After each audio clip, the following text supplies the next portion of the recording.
Retrouvez Ça va chez vous avec Vogelis, groupe Estoria. Habitez comme vous voulez.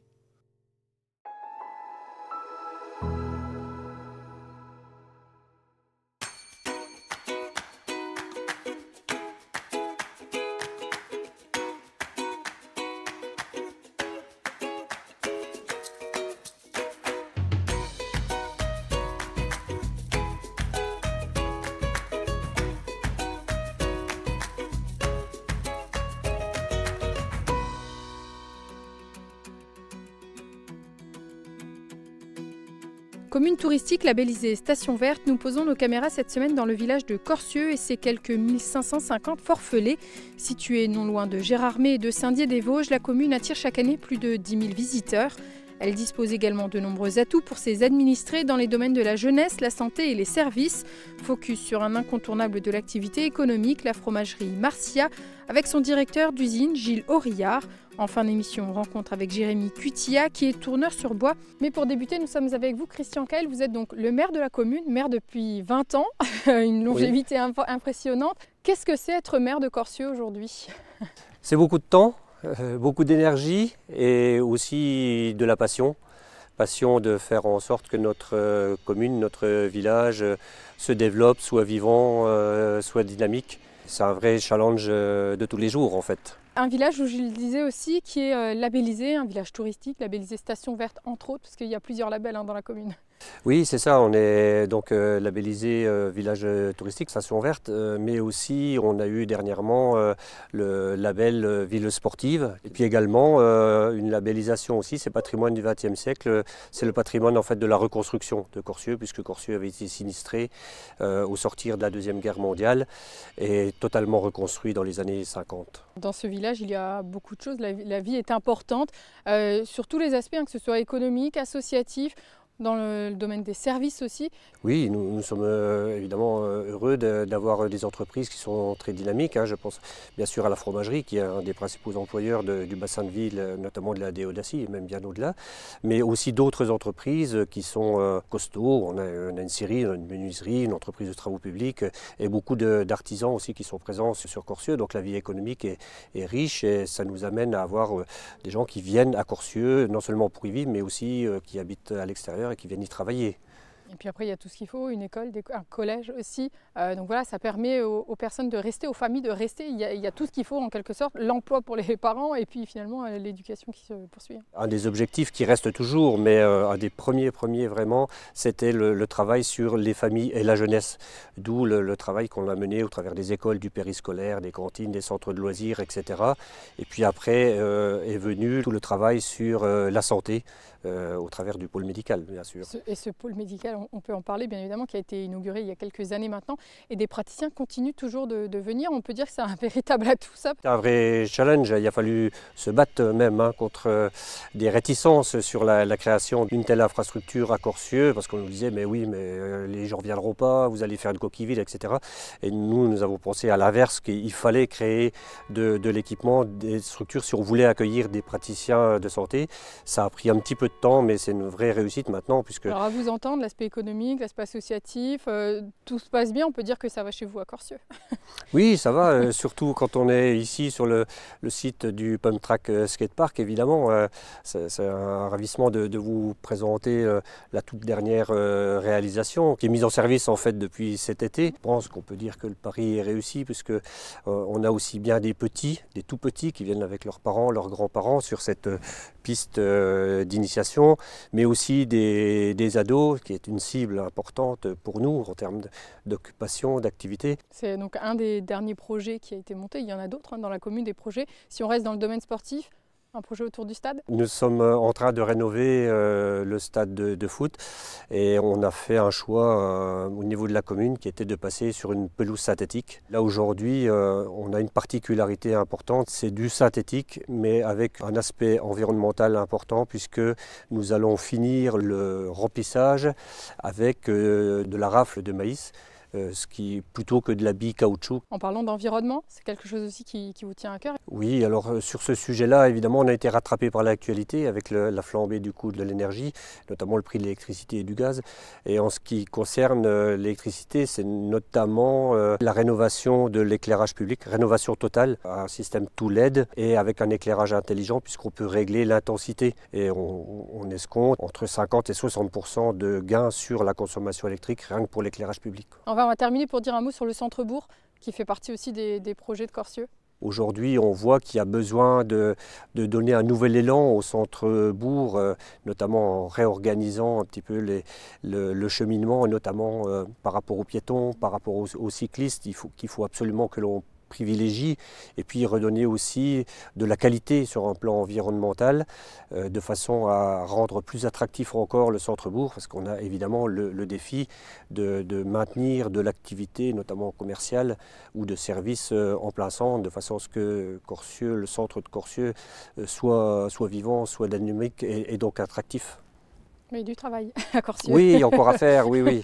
Merci beaucoup Christian pour votre accueil. Nous partons maintenant découvrir la fromagerie Marcilla. C'est en 1931 que la fromagerie Marcilla est fondée par Robert Marcilla. Plus de 90 ans après, l'entreprise appartient au groupe Lactalis et produit chaque année près de 30 000 tonnes de fromage. Gilles Auriard, merci de nous accueillir. Nous sommes dans un des halloirs, il y en a beaucoup ici. Aujourd'hui, du brie principalement est fabriqué à Corcieux? Oui, à Corcieux, mais on fait donc 29 000 tonnes de brie. Dans ce halloir, on va trouver du brie président, du brie roitelet essentiellement. Et une autre gamme également à côté du brie qui est fabriquée ici à Corcieux aussi. Oui, donc on fait également des fromages panés qui sont une spécialité. On va préparer une recette à base de fromage qu'on va mettre en forme et on va les paner pour faire des fromages panés à consommer chaud en salade. Ok, alors déjà à ses débuts en 1931, il y avait du brie qui était fabriqué ici et du Munster aussi? Le Munster, oui. Donc les fabrications ont démarré surtout avec du Munster, c'était le fromage local, et puis également des fromages à croûte fleurie, un en particulier qui s'appelait le Savoureux des Neiges. Et alors comment s'est fait la bascule au moment où l'entreprise a rejoint le groupe Lactalis ou bien avant? Alors donc non, l'évolution elle est ancienne, elle dépasse d'ailleurs ma mémoire. Monsieur Marcilla, donc, il a mené son entreprise pendant tout le XXe siècle. Sa fille, Madame Giraud, a pris la suite dans les années 80. Et à la fin des années 90, Madame Giraud a souhaité vendre son entreprise puisque ses enfants ne souhaitaient pas poursuivre. Et elle a vendu à l'époque à Monsieur Michel Beignet, qui était le groupe Beignet, qui est depuis devenu le groupe Lactalis.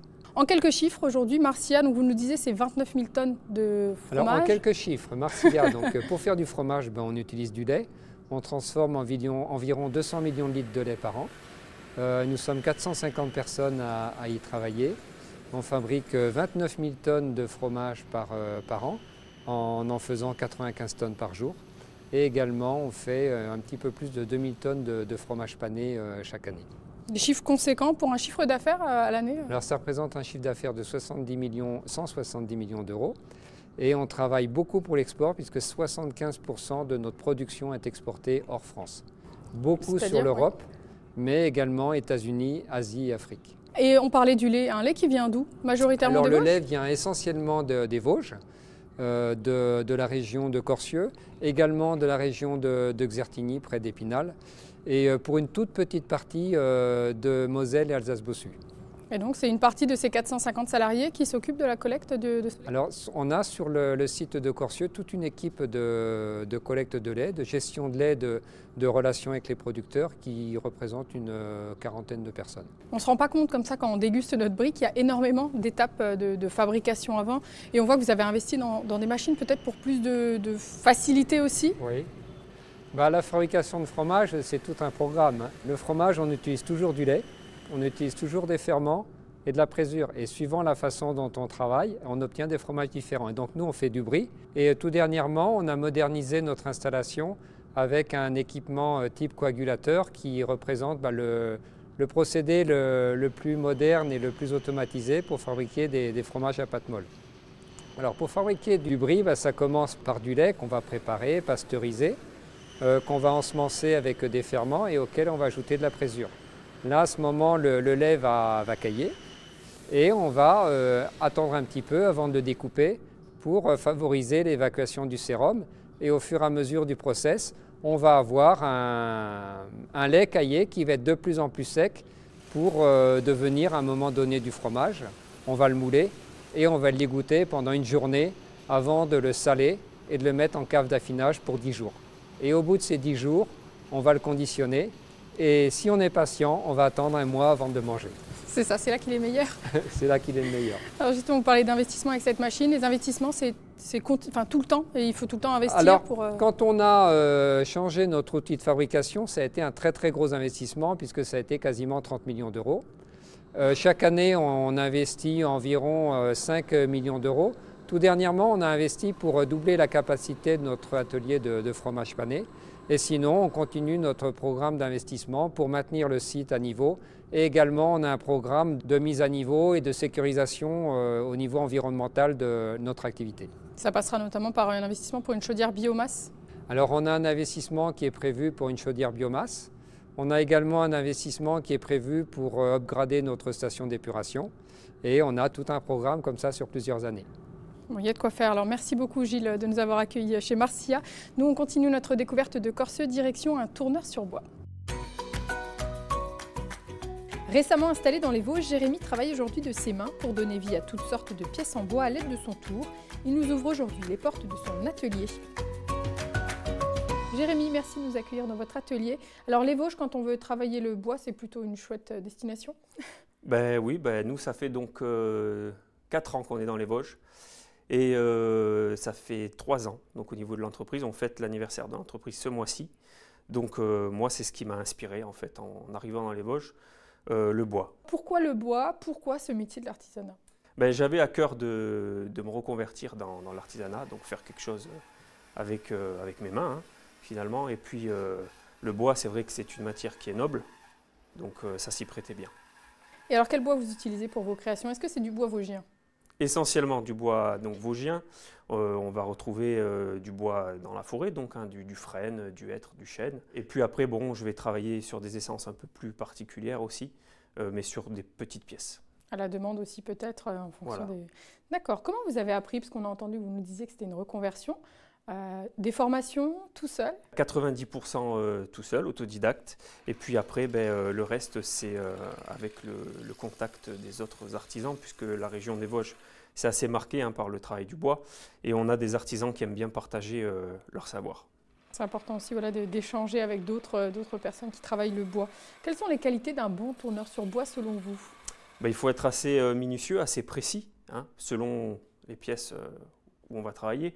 Et puis moi je travaille aussi à l'œil, donc il faut avoir un œil un petit peu affûté.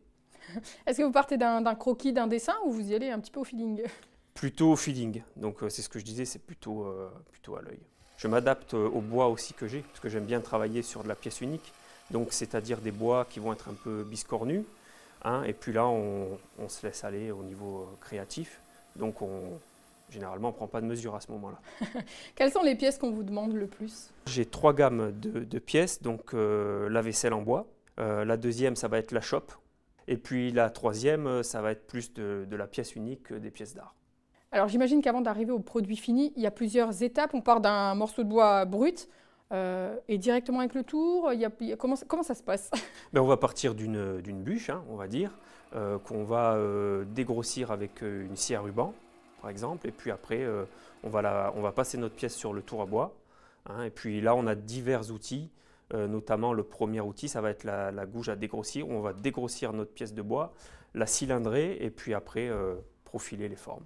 C'est encore une activité récente pour vous, 3 ans d'existence, vous le disiez. Est-ce que vous arrivez à en vivre aujourd'hui? Oui, c'est mon activité principale. C'est une bonne chose, quand on sait que l'artisanat d'art, c'est pas toujours facile. Ça passe par des marchés, des expos, des choses comme ça?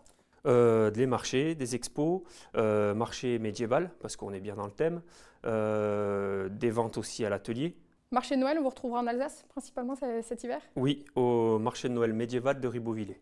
Eh bien, écoutez, c'est noté. Merci beaucoup Jérémy pour votre accueil. Notre émission à nous est terminée pour aujourd'hui. Moi, je vous donne rendez-vous la semaine prochaine pour découvrir un nouveau village vosgien. Et d'ici là, je vous souhaite une très bonne semaine sur Vosges Télé. À bientôt.